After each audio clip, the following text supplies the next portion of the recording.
Good evening साथियों, मैं अनुभव आपका स्वागत करता हूं आपके अपने परिवार पर। सभी साथियों को राम राम, राधे राधे। आई होप आप लोग बहुत अच्छे होंगे और अच्छे तरीके से आप लोग ने भाई फॉर्म वगैरह सारा भर दिया होगा।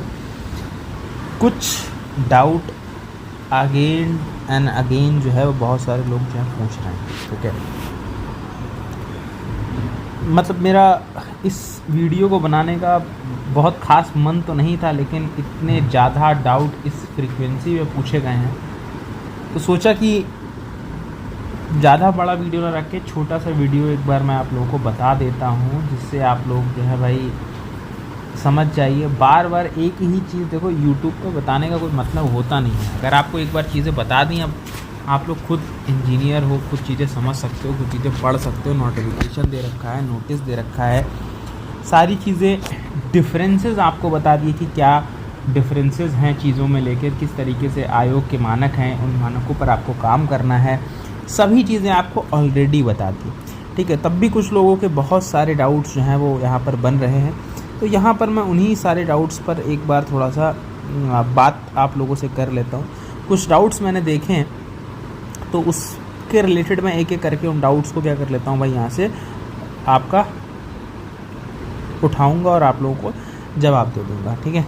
देखो, सबसे पहला डाउट, ये जनरलाइज वीडियो रहेगा, किसी भी कैटेगरी स्पेसिफिक नहीं रखता हूँ, ठीक है, एक जनरलाइज वीडियो, ठीक। सबसे पहली चीज़, बहुत सारे डाउट पूछ रहे हैं। अब स्पेसिफिकली डाउट जो बचा है एनओसी को लेकर बचा है। देखो, एनओसी आपके पास क्या है, एनओसी देनी किसको है भाई, जो गवर्नमेंट जॉब में है, ठीक है। गवर्नमेंट जॉब में अगर आप हैं तो आपको एनओसी जो है वो बताना पड़ेगा कि हम गवर्नमेंट जॉब में हैं और हमने एनओसी के लिए अप्लाई कर दिया है। ये इसका डॉक्यूमेंट आपको कहीं पर अपलोड नहीं करना है, इसकी अपलोडिंग करनी है, ठीक है, अपलोडिंग नहीं करनी है, ठीक। अपलोड इसको नहीं करना है। अगर इसको अपलोड नहीं करना है तो आप लोग परेशान क्यों हैं, ठीक है। आप लोगों को परेशान होने की ज़रूरत नहीं। जब आप पूरा फॉर्म कंप्लीट करके प्रिंट के लिए देंगे, ठीक है, जो आपका एप्लीकेशन फॉर्म जो है वो प्रिंट आएगा तो प्रिंट आपको 3 से 4 पेज में आपको देखने को मिलेगा। तो जब आप लास्ट पेज पर जाएंगे तो वहाँ पर कुछ आपको स्पेसिफिक चीज़ें मेंशन रहेंगी जहाँ पर आपको साइन वगैरह करने होंगे उससे ऊपर, ठीक है, शायद 3rd पेज पर, ठीक है, 3 पेज का शायद फॉर्म है, था 3rd पेज पर आपके पास क्या है, कुछ चीज़ें आपके पास मेंशन रहेंगी। तो वहाँ पर एक पॉइंट आपको मिलेगा कि आप उत्तर प्रदेश सरकार या भारत सरकार, उत्तर प्रदेश सरकार या भारत सरकार के अंतर्गत आप कार्यरत हैं, ठीक है। आप इस एग्ज़ाम में अपीयर हो रहे हैं, तो आपने इस चीज़ की जानकारी अपने सीनियर ऑफिसर को दे दी है और किस दिनांक को दी है वो दिनांक डालनी है, ठीक है। तो मैंने आप लोगों को बताया भी था पहली दूसरी वीडियो में, मैंने जिसमें चर्चा करी थी इस चीज़ के बारे में कि आप जहाँ पर भी आपको लिखना हो ना, ठीक है, तो वहाँ पर आप लिख सकते हैं, क्या चीज़ लिख सकते हैं इस तरीके से, एनओसी इंटीमेटेड, ठीक है, ऑन, जो भी डेट डालो आप, जब भी फॉर्म भरें उससे 2 दिन पहले की डेट में हम उसमें डाल सकते हैं, कोई दिक्कत नहीं होगी, क्योंकि इस डेट का रेक्टिफिकेशन नहीं होता है कि आपने कब जानकारी दी है। अल्टीमेटली ये चीज़ होनी चाहिए कि आपके पास फॉर्म कब आया है, उस चीज़ के पास आपके पास क्या होनी चाहिए भाई, जानकारी होनी चाहिए। जो आपके पास एनओसी आ जाएगी, एनओसी का कंप्लीट प्रोफार्मा आ जाएगा, बन के आ जाएगी सर्टिफिकेट, ठीक है, तो बेसिकली उस पर जो डेट होगी वही वैलिड होगी। अब इस डेट जो भी आप डालेंगे, लेट सपोज आपने, यहाँ पर मैं एग्जांपल के तौर पर ले लेता हूँ, जैसे आज अगर मैं बात करूँ 18 जून है, आप कोई फॉर्म भर रहा है 18 जून को, लेट सपोज उसने 15 जून डाल दिया, ठीक, 15 जून डाल दिया, तो इस 15 जून को रेक्टिफिकेशन नहीं करना है, ठीक है। जब आपके पास एनओसी आ जाएगी वो डेट की एनओसी वैलिड रहेगी, बात खत्म। क्योंकि आप अपने, एक प्रोसेस है, एनओसी ऐसा नहीं है कि तुरंत आपने बताया आज कि हमको एनओसी चाहिए तो एनओसी तुरंत मिल जाएगी। तो एनओसी क्या है, एनओसी प्रोसेस में है, एनओसी एक प्रोसेस है, ठीक है। आप बताओगे, ठीक है, अपने सीनियर को, ठीक, फिर वो आपका सारा रिकॉर्ड वगैरह चेक करेंगे, सारी चीज़ें चेक करेंगे। अब उसके बाद अगर वो तुमको नो ऑब्जेक्शन सर्टिफिकेट देते हैं तो फिर वो कंसर्न टीम को बताएंगे, फिर कंसर्न टीम तुमसे क्या होगी भाई, रूबरू होगी। कंसर्न टीम तुमसे रूबरू होने के बाद क्या करेगी, सारी जानकारियाँ लेके तुमको एनओसी देगी। तो उसमें एक लंबा प्रोसीजर होता है, तो फिर ये थोड़ा सा क्या है, आप डेट लिखनी है, आप डेट लिख दीजिए, कोई इशू नहीं है, आपको अपलोड नहीं करना है। हाँ, जिसके पास है जिसको एनओसी ईजिली मिल सकती है, आप अपलोड कर दीजिए, कोई दिक्कत वाली बात नहीं है। ठीक, तो ये एक डाउट था जो बहुत ज़्यादा, ठीक है, मतलब मैं ऑलमोस्ट 4-5 वीडियो बनाया हूँ, हर वीडियो के अंदर एक डाउट जो है वो ये देखने को मिला। ठीक है, अब दूसरी चीज़ पर आते हैं। दूसरी चीज़ भैया आप लोगों को मैं बता दूं, देखो डोमिसाइल आप लोगों को पहले ही बताया था कि डोमिसाइल आप लोगों को अपलोड नहीं करना है। ठीक है, अपलोड नहीं करना है, इसके रिगार्डिंग भी बहुत सारी चीज़ें आ रही है, अपलोड नहीं करना है। ठीक, ये आपको भेजना है, हिंदी में लिख दे रहा हूँ, भेजना है। ठीक है, भेजना है। ठीक, भेजना है। अब भेजना है, अच्छी बात है सर, भेज देंगे, कोई दिक्कत वाली बात नहीं है। किसको भेजना? मैंडेटरी है, सब भेजना सबको पड़ेगा, देना सबको पड़ेगा, लेकिन कुछ लोगों को मैंडेटरी है। मतलब अगर आप ओबीसी हैं ज़रूरी है, अगर आप एससी हैं ज़रूरी है, अगर आप एसटी हैं ज़रूरी है, अगर आप ईडब्ल्यूएस हैं ज़रूरी है। ठीक है, आप इनसे बिलोंग कर रहे हैं, आपके लिए डोमिसाइल सर्टिफिकेट ज़रूरी है। ठीक है, या फिर इसके अलावा आप कोई रिजर्वेशन क्लेम कर रहे हैं, आप कोई भी रिजर्वेशन के काउंटर को क्लेम कर रहे हैं, रिजर्वेशन को क्लेम करेंगे, रिजर्वेशन क्लेम करें। ठीक है, भले ही वो आप पीडब्ल्यूडी का रिजर्वेशन क्लेम कर रहे हैं। ठीक है, आपको निवास प्रमाण पत्र भेजना अनिवार्य है। ठीक है, तो ये एक डाउट बहुत ज़्यादा जो है, जिसमें मैंने बहुत लोगों का जवाब भी दिए, बट वही चीज़ है कि जवाब देने से कुछ ही लोग जो हैं वो उस कमेंट को पढ़ते हैं तो उनका डाउट दूर हो जाता है, लेकिन बाकियों का डाउट दूर नहीं होता है। अब एक तीसरा डाउट जो है, ठीक है, देखो भाई, आपका ओबीसी सर्टिफिकेट, एससी सर्टिफिकेट और एसटी सर्टिफिकेट, देखो आपको उस दिन भी बताया था मैंने वीडियो में, उत्तर प्रदेश में एसटी का जो स्टेटस है, ठीक है, ये जनरली चेंज इतना जल्दी नहीं होता है। ठीक है, अब आपके पास ओबीसी सर्टिफिकेट है या एससी सर्टिफिकेट है, आप लोग बहुत सारी हर 3 साल में क्या होती हैं, जो कास्ट सिस्टम है वो रिन्यू होता है। ठीक है, कि कुछ जातियाँ आपके पास क्या है, ओबीसी की हैं। ठीक है, अब उनका उतना जो है वो उत्थान नहीं हुआ है तो उनको एससी में कर दिया जाता है। एससी में कोई जाति है जो मतलब समृद्ध हो गई है प्रॉपर तरीके से, तो उसको क्या कर दिया जाता है, उसको ओबीसी की कैटेगरी में आपका इंसर्ट करा दिया जाता है। ठीक है, वहाँ पर रख दिया जाता है। तो भाई एससी हो या आपका ओबीसी हो, इस कैटेगरी में अगर बिलोंग करते हैं, ठीक है, तो लोक सेवा आयोग, उत्तर प्रदेश लोक सेवा आयोग विशेषकर आपसे 3 साल का क्या मांगेगा, 3 साल के अंदर का आपको मांगेगा, क्या आपका डॉक्यूमेंट मांगेगा। ठीक है, और अगर आपके पास ये पुराना है, लेट सपोज किसी के पास 2021 का है, ठीक है, आप लगा दो। ठीक है, आप लगा दो लेकिन नया भी बनवा लो, आप लगा दो लेकिन नया बनवा लो। ठीक है, लेकिन नया भी बनवा लो क्योंकि आपको देना पड़ेगा।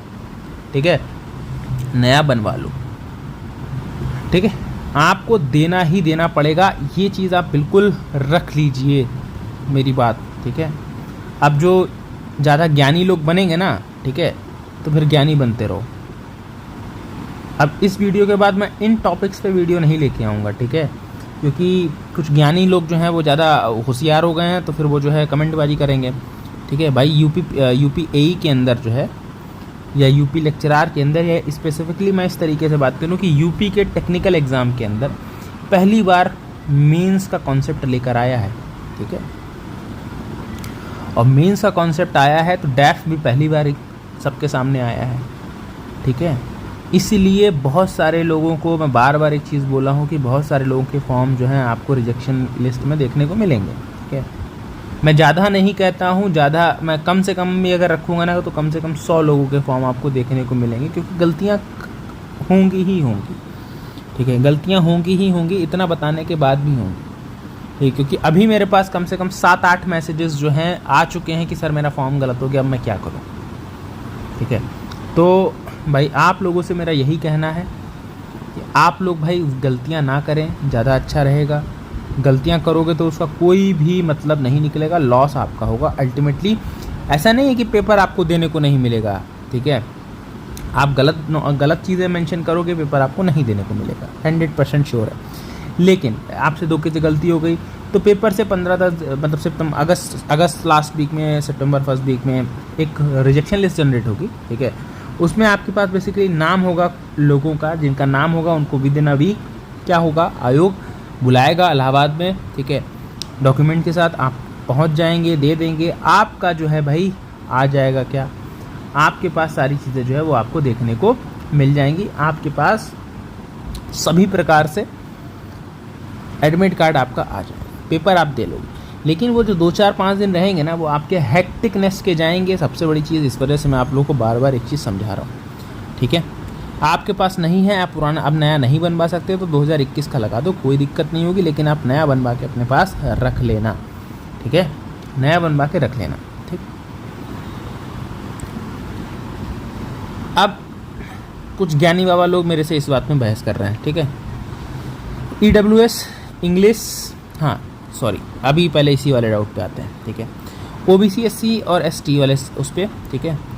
कुछ लोगों के डाउट हैं, सर इंग्लिश में है लगा दें क्या, ठीक है, इंग्लिश में है लगा दें क्या, या फिर सर हिंदी में नहीं है तो क्या करें, ठीक है, हिंदी में नहीं है तो सर क्या करें। बेटा देखो, इंग्लिश वाला आपका मैं यहाँ पर लिख दे रहा हूँ, ये आपके पास पड़ा रहेगा नॉट वैलिड, ठीक है, ओनली वैलिड, ठीक है, ओनली वैलिड। हिंदी वाला ही वैलिड होगा आपका डॉक्यूमेंट, ठीक है। क्योंकि उत्तर प्रदेश की अगर राजकीय भाषा की बात करोगे तो कौन सी है, वो हिंदी है, पहली राजकीय भाषा। कामकाज सारा हिंदी में होता है, ठीक है। प्रिस्क्राइब्ड फॉर्मेट, प्रिस्क्राइब्ड स्ट्रक्चर जो है तुमको दे रखा है, प्रारूप जो दे रखा है वो हिंदी का ही दे रखा है, ठीक है। प्रारूप किसका दे रखा है, वो हिंदी का ही दे रखा है। तो यहाँ पर हिंदी ही ओनली वैलिड रहेगी। अगर इंग्लिश में लगाते हो या लगा दिया है तो सर क्या होगा, you are not claiming reservation, आपको उठाकर रख दिया जाएगा किसके अंदर, अनरिजर्व कैटेगरी के अंदर, ठीक है, अनरिजर्व कैटेगरी के अंदर। उसकी भी शर्त एक है, उसकी भी शर्त एक रहेगी कि अगर, जो कि मैं आपको बता देता हूं अभी, ठीक है, कि ओबीसी की कट ऑफ मैकेनिकल अनरिजर्व से ज़्यादा गई है, ठीक है, सिविल में भी ज़्यादा गई है, सबसे ज़्यादा ओबीसी की कट ऑफ गई है, ठीक। तो वहाँ पर क्या है, वहाँ पर अगर आप ओबीसी हैं, ठीक है, और आपने इंग्लिश वाला गलती से लगा दिया, then you are giving paper in unreserved category, ठीक है। लेकिन SC ST के केस में ऐसा नहीं होगा मोस्ट प्रोबेबली, अगर क्योंकि आपकी जनरल से कम मार्क्स पे कट ऑफ अगर गई है, ठीक, क्योंकि उस पर मैं बहुत श्योर नहीं हूँ कि कितनी पे कट ऑफ गई है, ठीक। तो फिर आप लोगों का उस शर्त में जो है, उस सारी चीज़ों को देखते हुए फॉर्म आपका रिजेक्ट होने की संभावनाएं होंगी, ठीक है। चलिए, अब यही सिनेरियो में कुछ क्या है, कुछ लोग EWS के लिए हमसे बहस कर रहे हैं, ठीक है, EWS के लिए बहस कर रहे हैं, ठीक। EWS सर हिंदी में है, इंग्लिश में है। देखो EWS कौन सा वैलिड है, ठीक है, वैलिड कौन सा है आपके पास, वैलिड वही है जो EWS 1 अप्रैल 2024 के बाद का बना हो, 2024 के बाद हो, के बाद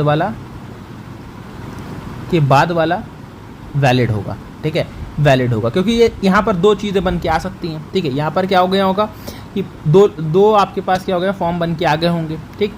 कौन से फॉर्म सर, दो आ गए होंगे, एक 1 अप्रैल 2024 के बाद का, ठीक है, 1 अप्रैल 2024 से लेकर कब तक का, 31 मार्च 2025 तक का। ये तो वैलिड है ही, क्योंकि यहाँ पर प्री का फॉर्म आप इसके बीच में भर चुके थे, क्योंकि आप इस वाले क्राइटेरिया के बीच में प्री का फॉर्म भर चुके थे, ठीक। तो ये वैलिड है अगर आपका इससे पहले से है। लेकिन अगर आपने इसके बाद भी बनवा लिया है 1 अप्रैल 2025, ठीक है, से 31 मार्च 2026 तक वैलिड जो रहेगा, ठीक है, आपका भाई ये भी वैलिड है, ठीक है, आपका ये भी वैलिड है। आप अगर ये दे रहे हो, ठीक है, आपसे ये मांग लिया जाएगा कब, डॉक्यूमेंट के वेरिफिकेशन के टाइम पर, ठीक है, मांगा ही जाएगा, आपसे मांगा ही जाएगा, ठीक है। इसमें कोई भी इफ़ और बट नहीं है, ठीक, इसमें कोई भी इफ़ और बट नहीं होगा। अब यहाँ पर आपके पास क्या है, यहाँ पर अगर मैं आप लोगों से बात करूँ तो भाई यहाँ पर आपको मैं बता देता हूँ भाई, यहाँ पर EWS जो है वो कैसा लगेगा सर, हिंदी वाला ही वैलिड है, हिंदी वाला वैलिड है। अगर नहीं देते हो, अंग्रेजी का दे देते हो, तो फिर बेसिकली तुम अनरिजर्व में काउंट होगे, EWS में काउंट नहीं होगे, ठीक है। क्योंकि EWS आपकी इलेक्ट्रिकल की कट ऑफ, मैकेनिकल की कट ऑफ और सिविल की कट ऑफ, ठीक है। तीनों ब्रांचेस की कट ऑफ आपके अनरिजर्व से ज़्यादा गई है, ठीक है। चलिए अब कुछ चीज़ें, कुछ चर्चा परिचर्चा को आगे की तरफ पुश करते हैं। ये आपके पास EWS वाला भी हो गया, OBC वाला भी हो गया, आपके पास डोमिसाइल वाला भी हो गया, और ये आपका NOC वाला भी हो गया। अब देखो क्या क्या भेजना है। कुछ लोग ये भी कमेंट कर रहे हैं सर क्या क्या भेजना है। देखो अब मैंने बहुत सारे कमेंट पढ़े, सर मेरे पास इस ईयर की मार्कशीट नहीं है, उस ईयर की मार्कशीट नहीं है। तो बेटा देखो जो मैंडेटरी चीज़ें हैं वो तो आपको देनी पड़ेंगी, ठीक है। उसमें कोई इफ़ और बट नहीं चल सकता, वो आपको बेटा देनी ही पड़ेंगी, ठीक है। वो आप प्रोविज़नल अभी लगा दो, बाद में दे दो, ठीक है। अगर अभी दे सकते हो तो अभी दे दो, ठीक है। तो ये चीज़ें आपको करनी पड़ेंगी। अब यहाँ पर मैं आप लोगों से बात करता हूँ कि डॉक्यूमेंट क्या क्या भेजने हैं। देखो आपको सबसे पहले एप्लीकेशन फॉर्म भेज देना है, ठीक है। एप्लीकेशन फॉर्म के साथ साथ आपको जो है जो एप्लीकेशन फॉर्म होगा आपको वो भेजना है, ठीक है। आपको दूसरी चीज़ जो क्या भेजनी है, दूसरी चीज़ आपको क्या भेजनी है, दूसरी चीज़ आपको यहाँ से 10th मार्कशीट को एम लिख रहा हूँ, ठीक है। और 10th का सर्टिफिकेट जो है वो C लिख रहा हूँ, ठीक। 12th marksheet, 12th certificate. अब जो भाई नहीं है वो डिप्लोमा का लगा देगा। अब इसके बाद भी कोई डिप्लोमा वाला है, जो डिप्लोमा वाला है वो भाई अपने डिप्लोमा के डॉक्यूमेंट्स मतलब डिप्लोमा का मार्कशीट और सर्टिफिकेट यहाँ पर मेंशन कर देना, ठीक। अब इसके बाद आप बीटेक ऑल ईयर और सेमेस्टर, ठीक है। मतलब आपका ईयरली मार्कशीट है या फिर आपके पास सेमेस्टर वाली मार्कशीट है, जैसी भी है, ठीक है। सेमेस्टर की मार्कशीट है, इन सभी की मार्कशीट आपको देनी है, ठीक है। सभी की मार्कशीट देनी है। और यहाँ पर बीटेक के सर्टिफिकेट, बीटेक का आपको क्या देना है, बीटेक का यहाँ पर आपको क्या देना है भाई, डिग्री देनी है। सर्टिफिकेट क्या बेसिकली डिग्री, ठीक है। ये बेसिकली क्या देना है, डिग्री आपको यहाँ पर देनी है, डिग्री जो है वो यहाँ पर देनी है। अब यहाँ पर जो डिप्लोमा में सर्टिफिकेट है दैट मीन्स ये आपके पास क्या है, ये बेसिकली जो आपका डिप्लोमा होता है बेसिकली वो आपको यहाँ पर भेजना पड़ेगा, ठीक। तो ये डॉक्यूमेंट इसेंशियल है, ये सभी को भेजने हैं। इसके अलावा, ठीक है, इसके अलावा आप रिजर्वेशन क्लेम कर रहे हो तो रिजर्वेशन वाले, ठीक है, रिजर्वेशन डॉक्यूमेंट, रिजर्वेशन डॉक्स, ठीक है। इसके साथ डोमिसाइल भेजना ज़रूरी है, डोमिसाइल भेजना ज़रूरी है, ठीक है। इसके साथ डोमिसाइल भेजना ज़रूरी है। अब रिजर्वेशन डॉक्स में आपके पास क्या क्या है, तो इसमें भाई आपके पास 3 चीज़ें मैंने बताई हुई हैं ऑलरेडी। अनरिजर्व के लिए क्या है, ठीक है, और SC ST के लिए क्या है, OBC के लिए क्या है, वो वीडियो के तीनों वीडियो की लिंक डिस्क्रिप्शन में मैं डाल दूंगा, ठीक है। आप लोग देख लीजिएगा जिसने भी नहीं देखे, बाकी आई होप सो सभी ने देख ही लिए होंगे ऑलमोस्ट, ठीक है। अगर नहीं देखे हैं फिलहाल अभी भी तो मैं डिस्क्रिप्शन बॉक्स में ऐड कर देता हूँ लिंक, आप लोग डाल लीजिए, आप लोग जो है वो देख लीजिएगा एक बार। और भाई चैनल को आप लोग ज़रूर सब्सक्राइब कर लें, सभी दोस्त जो हैं। आप लोगों को सारी अपडेट UPPSC AE से रिगार्डिंग और अलग चीज़ों पर भी यहाँ पर मिलती रहेंगी, ठीक है। मैकेनिकल वाले ज़रूर सब्सक्राइब कर लें क्योंकि मैकेट्रॉनिक्स एंड रोबोटिक्स आप लोगों को यहाँ पर फ्री ऑफ कॉस्ट प्रोवाइड करा दी जाएगा। कुछ क्लासेस अपलोड हो चुकी हैं, कुछ क्लासेस आपकी अपलोड हो जाएंगी। अभी बस इस वजह से मैंने ब्रेक लगा दिया कि फॉर्म वगैरह की थोड़ी सी चीज़ें चल रही थी, इसकी वजह से मैंने यहाँ पर ब्रेक लगा दिया है। बट फिर एज सुन एज पॉसिबल जल्दी हम लोग मंडे से आपको क्लासेस जो हैं वो रेगुलर मैकेट्रॉनिक्स की मिलने लगेंगी, ठीक है। चलिए तो चैनल को सब्सक्राइब जरूर कर लें सभी लोग, ठीक है। तो यहाँ पर ये सभी चीज़ें आपको भेजनी है। अब इसके बाद भाई देखो कुछ लोग हैं स्टेट प्लेयर वाले, ठीक है, मतलब स्पोर्ट कोटा वाले। भाई स्पोर्ट कोटा वाले में आप लोगों को बता दूं कि आपके पास अगर प्रिस्क्राइब्ड फॉर्मेट है तब तो आप एलिजिबल रहेंगे, अगर नहीं है तो फिर आप एलिजिबल नहीं रहेंगे, ठीक है। आपको बार बार मैंने एक चीज़ जो है बोल दी है, ठीक। अब बाकी आपके पास यहाँ के कोई और भी चीज़ आपके पास है तो वो भी आप क्या कर सकते हैं, वो भी आप यहाँ पर अपलोड कर सकते हैं। जैसे कि अगर मैं बात करता हूँ आप भेज सकते हैं, जैसे डिप्लोमा का भरने का ऑप्शन जो है वो जिसने सब सारी चीज़ें कर रखी है तो डिप्लोमा अपलोड नहीं कराएगा, ये वाले डॉक्यूमेंट आपसे अपलोड नहीं मांग रहा है कहीं पर भी, ठीक है। लेकिन ये आपको भेजने हैं, ठीक है, ये आपको भेजने हैं, ये चीज़ ध्यान रखिएगा। इसके अलावा जिसके पास भाई एमटेक वगैरह है, पीजी है, मतलब पीजी है एमटेक है, बेसिकली वो क्या करेगा भाई, वो उसको भेजेगा, ठीक। तो भाई ये चीज़ आप लोग ध्यान रखिएगा, मार्कशीट एंड सर्टिफिकेट, ठीक, मार्कशीट एंड डिग्री बेसिकली जो भी। तो ये बेसिकली आपको क्या करना है, ये सभी डॉक्यूमेंट्स आपको भेजने हैं। कुछ डाउट ये भी आए कि सर यहाँ पर जो है इशूइंग अथॉरिटी में क्या लिखना है, ठीक है। बहुत सारी जगह आपके पास आपने देखा होगा कि इशूइंग अथॉरिटी के लिए है कि जब आप डिटेल भरोगे तो उसमें इशूइंग अथॉरिटी एक टर्म है, उसके अंदर क्या भरना है। देखो यहाँ पर देखो, अगर आप जैसे कि मैं यूपी बोर्ड से था, ठीक है, मैं भाई यूपी का आदमी हूँ, यूपी बोर्ड से हूँ, तो यहाँ पर आपके पास क्या, आप अपनी मार्कशीट देखोगे, अपने सर्टिफिकेट्स देखोगे, तो वहाँ पर आपके पास क्या, सेक्रेटरी के जो हैं, सचिव के जो हैं क्या हैं भाई, सिग्नेचर हैं। तो आप वहाँ पर क्या लिख सकते हो, सचिव लिख सकते हो, ठीक है। सचिव या सेक्रेटरी जो भी आप लिखना चाहो वो आप लोग क्या कर सकते हो, यहाँ पर लिख सकते हो, ठीक। अभी डिप्लोमा की बात करोगे, ठीक है, डिप्लोमा की बात करोगे कि डिप्लोमा को किसने इशू किया। डिप्लोमा जब आप लिखना नहीं है, अपलोड नहीं करना है, तो इसको इसमें फ़िलहाल आपको लिखना नहीं पड़ेगा, लेकिन हाँ, जिसने आपने 12th नहीं किया है तो उसको यहाँ पर मेंशन करना पड़ेगा, ठीक है, उसको यहाँ पर मेंशन करना पड़ेगा।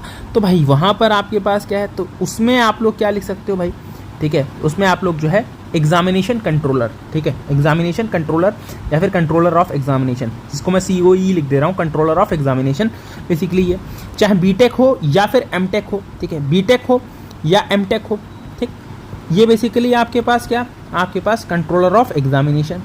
आपके पास इनके पोस्ट के नाम लिखने हैं, यहाँ पर बेसिकली आपको पोस्ट के नाम देना है। ये इशूइंग अथॉरिटी में किसका नाम लिखना है, ये पोस्ट का नाम लिखना है, जिसने भी जनरेट किया है, पोस्ट नेम जो है वो मेंशन करना है, ना कि स्पेसिफिक पर्सन का नाम, ठीक है, स्पेसिफिक पर्सन का नाम नहीं मेंशन करना है। अब इसके अलावा, ठीक है, इसके अलावा अगर मैं आप लोगों से बात करूँ कि ये तो हो गया, अब सर अगर यहीं पर अगर मैं आप लोगों से चर्चा कर लेता हूँ कि सर जैसे कि हमारे पास जो सर्टिफिकेट है SC/ST है, ठीक है, SC/ST है, आपके पास OBC है, ठीक है, OBC है या EWS है, तो जनरली इनको कौन बनाता है, ठीक है, इस पर किसके साइन आपको दिखेंगे, इस पर भाई आपको साइन दिखेंगे तहसीलदार के, ठीक है, तहसीलदार आप इस तरीके से क्या कर सकते हो, मेंशन कर सकते हो, तहसीलदार इस तरीके से मेंशन कर सकते हो।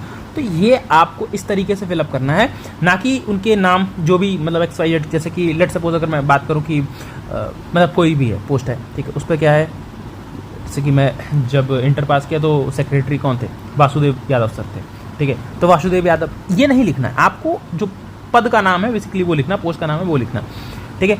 चलिए, तो यहाँ पर आप लोगों को इस चीज़ का क्या करना है भाई, ध्यान रखना है। फिर भी आपके पास कोई डाउट, कोई समस्या बच गई हो, तो उम्मीद करूँगा कि डाउट समस्या जितनी भी चीज़ों की है वो मैंने सारी दूर कर दी है, लेकिन फिर भी अगर कोई डाउट समस्या, कोई परेशानी, कोई द्वंद्व मन में हो तो कमेंट करिएगा, आप लोगों से रूबरू हुआ जाएगा कमेंट में भी। और फिर लगेगा कि बहुत ज़्यादा हो रही हैं चीज़ें, तो फिर मतलब उस चीज़ पे मैं थोड़ा सा कम चाहूँगा कि आप लोगों को डाउट कम रहे, ठीक है। तो अगर फिर भी डाउट रहेंगे तो फिर मैं आप लोगों से अब जब भी अगर डाउट रहेंगे तो 2 दिन के अंदर मैं आप लोगों से लाइव वार्ता जो है वो कर लूँगा। लाइव वार्ता जो है अगर फिर भी डाउट रहेंगे तो मैं आपको बता देता हूँ। आज देखिए वेडनेसडे है, ठीक है, वेडनेसडे है, तो मैं आप लोगों से जो है भाई फ्राइडे को, ठीक है, अगर फिर भी डाउट बचे तो फ्राइडे को आपसे 4 PM, ठीक है, फ्राइडे को 4 PM लाइव चर्चा कर लेंगे, जिसके भी डाउट रह जाएंगे ज़्यादा, ठीक है, भले ही 10 मिनट की हो, 15 मिनट की हो, तो भाई लाइव आप लोग अपने सवाल पूछ लीजिएगा, ठीक है। 4 PM पर अगर कमेंट आएंगे उस तरीके से मैं सवाल जवाब दूंगा, ठीक है, लेकिन फिर भी अगर मुझे डाउट लगा नहीं दूर होगा, ठीक है, देन मैं आप लोगों से फ्राइडे को, फ्राइडे मतलब कब, 20 जून को, ठीक है, 20 जून को हम लोग चर्चा परिचर्चा कर लेंगे 4 PM पर लाइव आके, ठीक है। तब तक के लिए अपना ख्याल रखिए, अपने परिवार का ख्याल रखिए। Thank you so much. जय हिंद, जय भारत, धन्यवाद, थैंक यू क्लास। और चैनल को भाई सब्सक्राइब जरूर कर लीजिए सभी लोग। Thank you so much.